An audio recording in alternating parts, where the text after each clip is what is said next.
दिल्ली सुल्तनात के शानदार दौर में एक बच्चा पैदा होता है, फिरोज शाह। तुर्क खानदान से ताल्लुक रखने वाला यह बच्चा तालीम और दीन के माहौल में बड़ा होता है। किसी ने सोचा भी नहीं था कि यह बच्चा एक दिन हिंदुस्तान का इंसाफ पसंद सुल्तान बनेगा। 1351 में सुल्तान मोहम्मद बिन तुगलक के इंतकाल के बाद फिरोज शाह को दिल्ली के तख्त पर बैठाया गया। दरबार में नवाज गूंज उठी, सुल्तान आजम फिरोज शाह तुगलक जिंदाबाद। एक नए दौर का आगाज हुआ। तख्त पर बैठते ही फिरोज शाह ने सबसे पहला काम मुल्क में अमन कायम करना समझा। उन्होंने अपनी काउंसिल बनाई, हर फैसला लिखवा कर अमल में लाया। इनके लिए हुकूमत सिर्फ तकात नहीं, जिम्मेदारी थी। फिरोज शाह एक इंसाफ पसंद सुल्तान था। हर फैसला कुरान और शरियत के मुताबिक होता। लोग कहते थे फिरोज शाह का दौर वो दौर है जहाँ जुल्म के लिए जगह नहीं। फिरोज शाह ने किसानों का टैक्स कम किया, जमीन का नया निजाम लाया। उन्होंने कहा जब तक किसान खुश नहीं मुल्क तरक्की नहीं कर सकता, और सच में उनके दौर में खुशहाली वापस आ गई। सुल्तान ने 50 से ज्यादा कैनाल्स बनवाए। जहां पहले बंजार जमीन थी वहां सब्ज खेतीन उग आई। पुल, सरायें और शहरों का निर्माण, सब कुछ नए हिंदुस्तान की पहचान बन गया।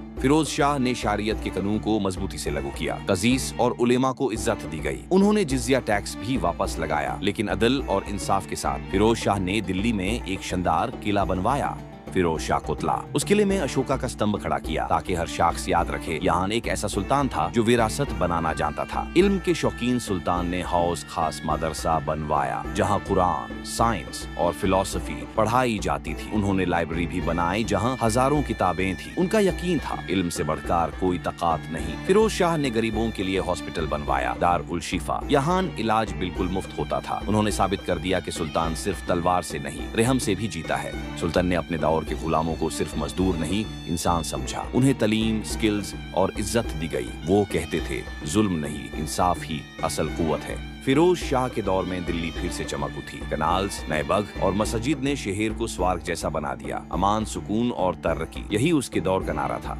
उमर के आखिरी पड़ाव में फिरोज शाह इबादत में मसरूफ रहता था। रातों को कुरान पढ़ता, लोगों के लिए दुआ करता।